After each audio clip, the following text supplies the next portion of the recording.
Hi friends, ಕಸ್ತೂರಿ ಅಕಾಡೆಮಿಗೆ ಸ್ವಾಗತ. ಇವತ್ತಿನ ಒಂದು ವಿಡಿಯೋದಲ್ಲಿ RPF ಹುದ್ದೆಗಳಿಗಾಗಿ ಮೆಂಟಲಿಬಿಲಿಟಿ ಕ್ಲಾಸನ್ನು ಸ್ಟಾರ್ಟ್ ಮಾಡ್ತಾ ಇದ್ದೀನಿ. ಅದರಲ್ಲಿ ಇದು ಮೊದಲನೆಯ ವಿಡಿಯೋ. ಈ ವಿಡಿಯೋದಲ್ಲಿ ಮೊದಲ ಬಾರಿಗೆ ನೀವೇನಾದರೂ RPF ಪರೀಕ್ಷೆಯನ್ನು ಬರೆಯುತ್ತಿದ್ದರೆ ಅವರಿಗಾಗಿ ಬೇಸಿಕ್ ಮೆಂಟಲಿಬಿಲಿಟಿ ಕ್ಲಾಸನ್ನು ಸ್ಟಾರ್ಟ್ ಮಾಡ್ತಾ ಇದ್ದೀನಿ.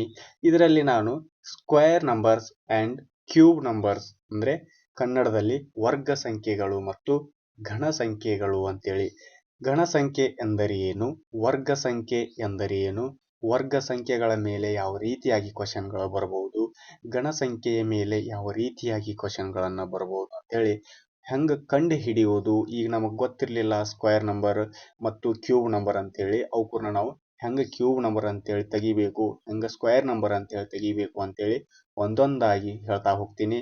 ಇಲ್ಲಿಯವರೆಗೆ ಹೊಸಬರು ನಮ್ಮ ಚಾನಲ್ಗೆ ಯಾರು ಸಬ್ಸ್ಕ್ರೈಬ್ ಆಗಿಲ್ಲ, ಪ್ಲೀಸ್ ಹೋಗಿ ಸಬ್ಸ್ಕ್ರೈಬ್ ಮಾಡ್ಕೊಳ್ಳಿ. ಹಾಗೆ ಪಕ್ಕದಲ್ಲಿರುವ ಬೆಲ್ ಐಕನ್ನು ಕೂಡ ಕ್ಲಿಕ್ ಮಾಡ್ಕೊಳ್ಳಿ. ಬೆಲ್ ಐಕನ್ ಕ್ಲಿಕ್ ಮಾಡ್ಕೊಳ್ಳೋದರಿಂದ ನಾ ಹಾಕ್ತಕ್ಕಂಥ ಹಲವಾರು ವಿಡಿಯೋಗಳ ನೋಟಿಫಿಕೇಶನ್ಗಳು ನಿಮಗೆ ಬಂದು ತಲುಪುತ್ತವೆ. ಜೊತೆಗೆ ಡಿಸ್ಕ್ರಿಪ್ಷನ್ನಲ್ಲಿ ಕೊಟ್ಟಂಥ ವಾಟ್ಸಪ್ ಮತ್ತು ಟೆಲಿಗ್ರಾಮ್ ಲಿಂಕಿಗೂ ಕೂಡ ನೀವು ಜಾಯಿನ್ ಆಗ್ಬೋದು. ಅಲ್ಲಿನೂ ಕೂಡ ನಾನು ಲಿಂಕನ್ನು ಶೇರ್ ಮಾಡ್ತೀನಿ. ಹಾಗಾದರೆ ಬನ್ನಿ ವಿಡಿಯೋನ ಶುರು ಮಾಡೋಣ. ವಿಡಿಯೋ ಶುರು ಮಾಡೋಕ್ಕಿಂತ ಮುಂಚೆ ನಿಮಗೇನಾದರೂ ಕೂಡಿಸುವ ಲೆಕ್ಕ, ಕಳೆಯುವ ಲೆಕ್ಕ, ಗುಣಾಕಾರ ಲೆಕ್ಕ, ಭಾಗಾಕಾರ ಲೆಕ್ಕ, ಮಗ್ಗಿಗಳು ಗೊತ್ತಿಲ್ಲ ಅಂತಂದ್ರೆ ಇವತ್ತಿನಿಂದಲೇ ನೀವೇನು ಮಾಡ್ರಿ, ಮಗ್ಗಿಗಳು, ಗುಣಾಕಾರ ಲೆಕ್ಕ, ಭಾಗಾಕಾರ ಲೆಕ್ಕಗಳನ್ನು ಪ್ರಾಕ್ಟೀಸ್ ಮಾಡೋಕ್ಕೆ ಸ್ಟಾರ್ಟ್ ಮಾಡಿರಿ. ಮೆಂಟಲಿಬಿಲಿಟಿ ಕ್ಲಾಸ್ಗಳನ್ನು ನಾವು ಕೇಳೋದರಿಂದ ಅದು ಅಥವಾ ಬರ್ಕೊಳ್ಳೋದರಿಂದ ನಮಗೆ ಬರೋದಿಲ್ಲ. ನಮಗೇನು ಬರ್ಬೇಕಂದ್ರೆ ಕಡ್ಡಾಯವಾಗಿ ಮಗ್ಗಿ ಬರಬೇಕು. ಮಗ್ಗಿ ಬಂತಪ್ಪ ಅಂದರೆ ನಾವು ಲೆಕ್ಕಗಳನ್ನು ಈಸಿಯಾಗಿ ಬಿಡಿಸ್ಬೋದು. ಹಾಗಾದರೆ ಇಲ್ಲಿ ವರ್ಗ ಸಂಖ್ಯೆ ಎಂದರೆ ಏನು? ವರ್ಗ ಸಂಖ್ಯೆ ಎಂದರೆ ಒಂದು ಸಂಖ್ಯೆಯು ಅದೇ ಸಂಖ್ಯೆಯಿಂದ ಗುಣಿಸಿ ಬರುವ ಒಂದು ಉತ್ತರಕ್ಕೆ ನಾವೇನಂತ ಕರಿತೀವಪ್ಪ ಅಂದ್ರೆ ವರ್ಗ ಸಂಖ್ಯೆಗಳು ಅಂತೇಳಿ ಕರಿತೀವಿ. ಸರ, ಅದ ಸಂಖ್ಯೆ ಹೆಂಗೆ ಬರ್ತೈತಿ, ಅದ ಸಂಖ್ಯೆಯಿಂದ ನಾವು ಹೆಂಗೆ ಗುಣಿಸಬೇಕು, ಅದ ಸಂಖ್ಯೆ ವರ್ಗ ಸಂಖ್ಯೆ ಅಂತೇಳಿ ನಾವು ಹೆಂಗೆ ಕಂಡು ಹಿಡಿಬೇಕು ಅಂತೇಳಿ ಅಂತಂದ್ರೆ ನಾವು ಮೊದಲಿಗೆ ಏನು ಮಾಡಬೇಕು, ನೋಡ್ಕೋಬೇಕು, ತಿಳ್ಕೋಬೇಕು, ಗುಣಿಸಬೇಕು. ಬಂದಂಥ ಉತ್ತರಕ್ಕೆ ನಾವು ಏನಂತ ಕರಿಬೇಕು, ವರ್ಗ ಸಂಖ್ಯೆ. ಅಲ್ಲಿ ಕೇಳಿದಂಥ ಕ್ವಶನ್ಗಳ ಮೇಲೆ ನಾವು ಇವಕ್ಕನ್ನ ಆನ್ಸರನ್ನು ಮಾಡ್ಬೋದು. ಹಾಗಾದರೆ ಇಲ್ಲಿ ಹೆಂಗೆ ನಾವು ಅದ ಸಂಖ್ಯೆಯಿಂದ ಗುಣಿಸಬೇಕು ಅಂತಂದ್ರೆ, ಈಗ 1 × 1 = 1. ಈಗ ಇದರ ವರ್ಗ ಸಂಖ್ಯೆ ಎಷ್ಟಪ್ಪ ಅಂದ್ರೆ 1. ಅದ ಸಂಖ್ಯೆಯನ್ನ 2 ಬಾರಿ ಗುಣಿಸಿ ಬರುವ ಉತ್ತರಕ್ಕೆ ನಾವೇನು ಕರಿತೀವಪ್ಪ ಅಂದ್ರೆ ವರ್ಗ ಸಂಖ್ಯೆ ಅಂತೇಳಿ ಕರಿತೀವಿ. ನಾವು ಎಲ್ಲಿಯವರೆಗೆ ಈ ವರ್ಗ ಸಂಖ್ಯೆಯನ್ನ ನೆನಪಿಟ್ಕೋಬೇಕು ಅಂತಂದ್ರೆ ನಮಗೆ ಕಡ್ಡಾಯವಾಗಿ 100ರವರೆಗೆ ಆದರೂ ನಾವೇನು ಮಾಡ್ಬೋದು, ನೆನಪನ್ನು ಇಟ್ಕೋಬೇಕು. 100ರವರೆಗೆ ನೆನಪಿಟ್ಕೊಂಡ್ಯಪ್ಪ ಅಂದ್ರೆ ನಾವು ಆರಾಮಾಗಿ ಫಾಸ್ಟಾಗಿ ಮಾಡ್ಬೋದು. ಯಾಕಂದ್ರೆ ಎಕ್ಸಾಮಲ್ಲಿ ಕಡಿಮೆ ವೇಳೆ ಇರುವುದರಿಂದ ನಾವು ಎಷ್ಟು ಇವ್ರನ್ನ ನೆನಪಿಟ್ಕೊಂತೀವಿ ಅಷ್ಟು ಫಾಸ್ಟಾಗಿ ಕೇಳಿದ್ರೆ ಮಾಡ್ಬೋದು. ಹಾಗಾದರೆ ನಮಗೊಂದು ವೇಳೆ ಈ ಸ್ಕ್ವೇರ್ ನಂಬರ್ ಗೊತ್ತಿಲ್ಲ, ಈ ನಂಬರನ್ನು ನಾವು ಹೆಂಗೆ ತೆಗಿಬೇಕು ಅನ್ನೋದು ಕೂಡ ನಾನು ಏನು ಮಾಡ್ತೀನಿ, ಹೇಳ್ಕೊಡ್ತೀನಿ. ಹಾಗಾದರೆ ಈಗ ನಾವು ಒಟ್ಟು 25 ನಂಬರ್ಗಳನ್ನು ನಾವೇನು ಮಾಡೋಣ, ಇಲ್ಲಿ ಬರಿತಾ ಹೋಗೋಣ. 25 ವರ್ಗ ಸಂಖ್ಯೆಗಳನ್ನು ನಾನು ಹೇಳ್ತೀನಿ. ಮುಂದೆ ಅವ್ರನ್ನ ಹೆಂಗೆ ತೆಗಿಬೇಕು, ಮುಂದೆ ನೀವು ಹೆಂಗೆ ನೆನಪಿಟ್ಕೋಬೇಕು ಅನ್ನೋದು ಕೂಡ ನಾನು ಏನು ಮಾಡ್ತೀನಿ ಅಂದರೆ ಹೇಳ್ತಾ ಹೋಗ್ತೀನಿ.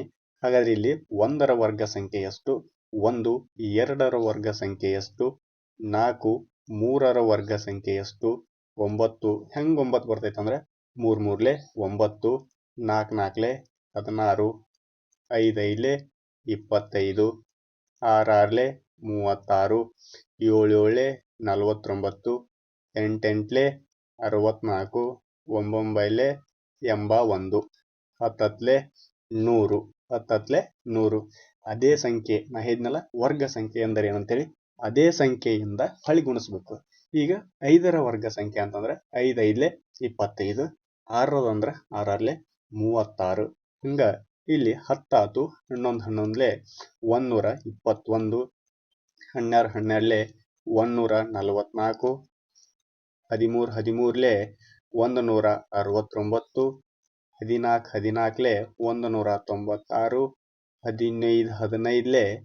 15 225, 16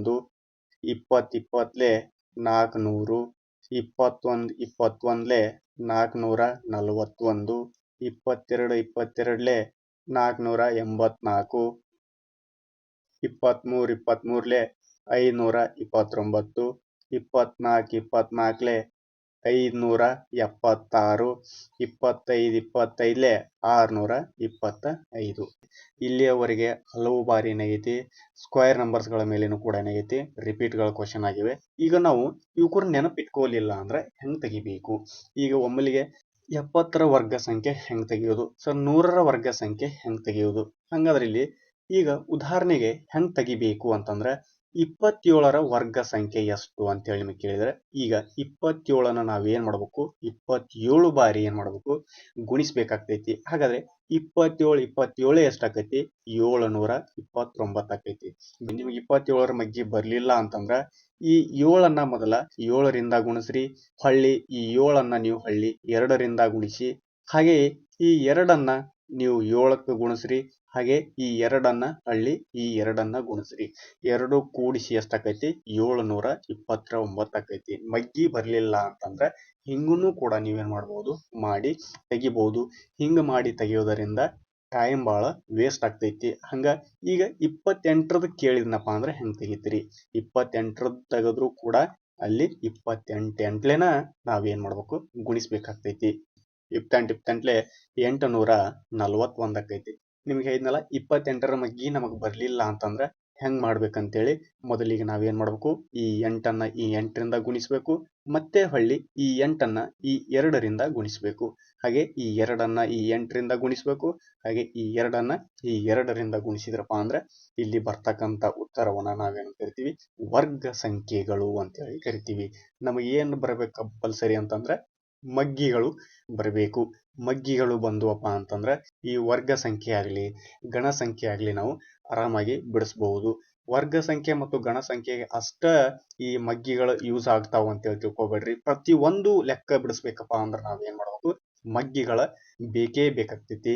ನಿಮಗೆ ಏನಾದ್ರೂ ಮಗ್ಗಿ ಬರ್ಲಿಲ್ಲ ಅಂತಂದ್ರೆ ಇವತ್ತಿನಿಂದನ ಶುರು ಮಾಡ್ಕೊಳ್ಳಿ.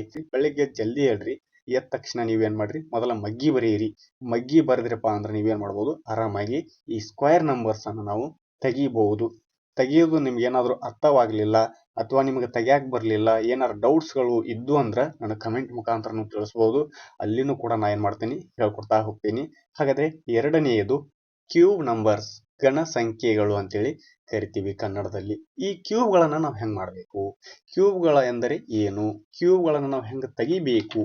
ಅಲ್ಲಿ ಸ್ಕ್ವೇರ್ ನಂಬರ್ಸ್ ಅಂತಂದ್ರೆ ಅದೇ ಸಂಖ್ಯೆಯನ್ನ 2 ಬಾರಿ ಗುಣಿಸಿ ಅಥವಾ ಅದೇ ಸಂಖ್ಯೆಯನ್ನ ಅದೇ ಸಂಖ್ಯೆಯಿಂದ ಗುಣಿಸಿ ಬರುವ ಒಂದು ಉತ್ತರಕ್ಕೆ ನಾವೇನಂತ ಕರಿತೀವಿ ಅಂದ್ರೆ ವರ್ಗ ಸಂಖ್ಯೆಗಳು ಅಂತೇಳಿ ಕರಿತೀವಿ. ಇಲ್ಲಿ ಗಣ ಸಂಖ್ಯೆ ಅಂತಂದ್ರೆ ಅದೇ ಸಂಖ್ಯೆಯನ್ನು ಅದೇ ಸಂಖ್ಯೆಯಿಂದ ಗುಣಿಸಿ ಮತ್ತೆ ಅದೇ ಗುಣಿಸಿದ ಸಂಖ್ಯೆಯನ್ನು ಅದೇ ಸಂಖ್ಯೆಗೆ ಹೊಳ್ಳಿ ಗುಣಿಸಿ ಬರುವ ಉತ್ತರಕ್ಕೆ ನಾವೇನಂತ ಕರಿತೀವಪ್ಪ ಅಂದ್ರೆ ಗಣ ಸಂಖ್ಯೆಗಳು ಅಂತೇಳಿ ಕರಿತೀವಿ. ಹೆಂಗ ಅದೇ ಸಂಖ್ಯೆಯನ್ನು ನಾವು ಗುಣಿಸ್ಬೇಕು ಅಂತಂದ್ರೆ ಇಲ್ಲಿ 1 ಇಂಟು 1 ಇಂಟು 1 ಈಕ್ವಲ್ ಟು 1 ಬರ್ತಕ್ಕಂಥ ಉತ್ತರ ಯಾವ್ದಪ್ಪ ಅಂದ್ರೆ 1. ಹೆಂಗ್ 1 ಬರ್ತೈತಿ? ಈಗ ಅದೇ ಸಂಖ್ಯೆ 1 ಅದೇ ಸಂಖ್ಯೆ 1ಕ್ಕೆ ನಾವೇನ್ ಮಾಡ್ಬೇಕು, ಗುಣಿಸ್ಬೇಕು. ಮತ್ತ ಹೊಳ್ಳಿ ಆ ಗುಣಿಸಿ ಬಂದ ಉತ್ತರಕ್ಕ ಮತ್ತ ಹೊಳ್ಳಿ 1ರಿಂದ ನಾವೇನ್ ಮಾಡ್ಬೇಕು, ಗುಣಿಸಬೇಕು. ಗುಣಿಸಿ ಬರುವ ಉತ್ತರಕ್ಕೆ ನಾವೇನಂತ ಕರಿತೀವಪ್ಪ ಅಂದ್ರೆ ಗಣ ಸಂಖ್ಯೆಗಳು ಅಂತೇಳಿ ಕರಿತೀವಿ. ಹಂಗಾದ್ರೆ ಇಲ್ಲಿ ಒಟ್ಟು 10 ಗಣ ಸಂಖ್ಯೆಗಳನ್ನ ನಾನು ನಿಮ್ಗೆ ಹೇಳ್ಕೊಡ್ತಾ ಹೋಗ್ತೀನಿ. ನೀವು ಕೂಡ ಏನ್ ಮಾಡ್ರಿ, ನೋಟ್ಸ್ ಮಾಡ್ಕೊಳ್ಳಿ. ಇದು ಕೂಡ ನಿಮ್ಗೆ ಏನಾಗ್ತೈತಿ, ಯೂಸ್ ಆಗ್ತೈತಿ. ನೀವು ದಿನನಿತ್ಯವಾಗಿ ಪ್ರಾಕ್ಟೀಸ್ ಮಾಡ್ರಿ. ನೋಟ್ಸ್ ಮಾಡ್ಕೊಳ್ಳೋದಕ್ಕಿಂತ ನೀವೇನ್ ಮಾಡ್ರಿ, ತೆಗೀರಿ. ಈ ಮೆಂಟಲಿಬಿಲಿಟಿ ಕ್ಲಿಯರ್ ಮಾಡ್ಬೇಕಪ್ಪ ಅಂದ್ರೆ ನಾವು ಬರೆಯೋದ್ರಿಂದ ಆಗ್ಲಿ ಅಥವಾ ಒಂದ್ ಯಾವ್ದೋ ಪುಸ್ತಕದಲ್ಲಿ ಬರೆದು ಸುಮ್ಮನೆ ಇಟ್ಟು ಬಿಡೋದ್ರಿಂದ ಆಗ್ಲಿ ಬರಲ್ಲ. ನಾವೇನ್ ಮಾಡ್ಬೇಕು, ಪ್ರಾಕ್ಟೀಸ್ ಮಾಡ್ಬೇಕು. ಎಷ್ಟು ಪ್ರಾಕ್ಟೀಸ್ ಅನ್ನ ಮಾಡ್ತೀವಲ್ಲ ಅಷ್ಟು ನಾವು ಈಸಿಯಾಗಿ ಏನ್ ಮಾಡ್ಬೋದು, ಬಿಡಿಸ್ಬಹುದು. ಹಂಗಾದ್ರೆ ಇಲ್ಲಿ ಈಗ 1 ಇಂಟು 1 ಇಂಟು 1 ಈಕ್ವಲ್ ಟು ಎಷ್ಟು, ಒಂದೇ ಬರ್ತೈತಿ. ಎಷ್ಟು ಬೇರಿ ಗುಣಿಸ್ಬೇಕಂದ್ರೆ ಇದನ್ನ ಮೊದಲ 1ರಿಂದ 1ಕ್ಕೆ ಗುಣಿಸಿ ಹೊಳ್ಳಿ ಅದ ಬಂದಂತ ಸಂಖ್ಯೆನ ಹೊಳ್ಳಿ ಇದಕ್ಕೆ ಗುಣಿಸ್ಬೇಕಾಗ್ತೈತಿ. ಹಂಗಾದ್ರೆ ಇಲ್ಲಿ 2 ಇಂಟು 2 ಇಂಟು 2 ಈಕ್ವಲ್ ಟು ಎಷ್ಟು ಬರ್ತೈತಿ ಹೇಳಿದ್ನಲ್ಲ, 2 2 4, 4 2 8, ಇಲ್ಲಿ ಎಷ್ಟು ಬರ್ತೈತಿ, 8 ಬರ್ತೈತಿ. ಹಾಗೆ ಇಲ್ಲಿ 3 ಇಂಟು 3 ಇಂಟು 3 ಈಕ್ವಲ್ ಟು ಎಷ್ಟು ಬರ್ತೈತಿ, ಇಲ್ಲಿ 3 3 9, 9 3 ಎಷ್ಟು, 9 3 27. ನಾ ಏನ್ ಹೇಳಿದ್ ನಿಮ್ಗ, ಅದೇ ಸಂಖ್ಯೆಯನ್ನು ಅದೇ ಸಂಖ್ಯೆಗೆ ಗುಣಿಸಿ ಹೊಳ್ಳಿ ಬಂದಂತ ಉತ್ತರವನ್ನ ಮತ್ತೆ ಅದೇ ಸಂಖ್ಯೆಗೆ ಗುಣಿಸಿ ಬರುವ ಉತ್ತರಕ್ಕೆ ನಾವೇನಂತ ಕರಿತೀವಿ ಅಂದ್ರೆ ಘನ ಸಂಖ್ಯೆ ಅಂತ ಹೇಳಿ ಕರಿತೀವಿ. ಇನ್ನು 4 ಇಂಟು 4 ಇಂಟು 4 ಈಕ್ವಲ್ ಟು ಎಷ್ಟು? 4 4 16, 16 4 32. ಹಾಗೆ 5 ಇಂಟು 5 ಇಂಟು 5 ಈಕ್ವಲ್ ಟು ಎಷ್ಟು? ಹಾಗಾದ್ರೆ ಇಲ್ಲಿ 5 5 25, 25 5 125. ಹಾಗೆ 6 ಇಂಟು 6 ಇಂಟು 6 ಈಕ್ವಲ್ ಟು ಎಷ್ಟು? ಇಲ್ಲಿ 6 6 36, 36 6 ಎಷ್ಟು ಬರ್ತೈತಿ?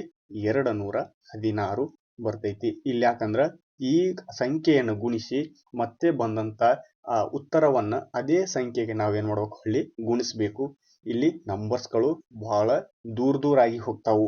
ಅದಕ್ಕೆ ನಾ ಏನ್ ಹೇಳಿದ್ ನಿಮ್ಗೆ ಕಂಪಲ್ಸರಿಯಾಗಿ ಮಗ್ಗಿ ಬರಬೇಕು ಅಂತೇಳಿ ಹೇಳಿದ್ದೆ. ಹಾಗೆ 7 ಇಂಟು 7 ಇಂಟು 7 ಈಕ್ವಲ್ ಟು ಎಷ್ಟು? ಇಲ್ಲಿ 7 7 49, 49 7 343. ಹಾಗೆ ಇಲ್ಲಿ 8 ಇಂಟು 8 ಇಂಟು 8 ಈಕ್ವಲ್ ಟು 8 8 64, 64 8 512 ಆಗ್ತೈತಿ. ಹಾಗೆ ಇಲ್ಲಿ 9 ಇಂಟು 9 ಇಂಟು 9 ಈಕ್ವಲ್ ಟು ಎಷ್ಟು ಆಗ್ತೈತಿ? ಇಲ್ಲಿ 9 81, 81 9 729 ಆಗತ್ತೆ. 10 ಇಂಟು 10 ಇಂಟು 10 ಈಕ್ವಲ್ ಟು ಎಷ್ಟು?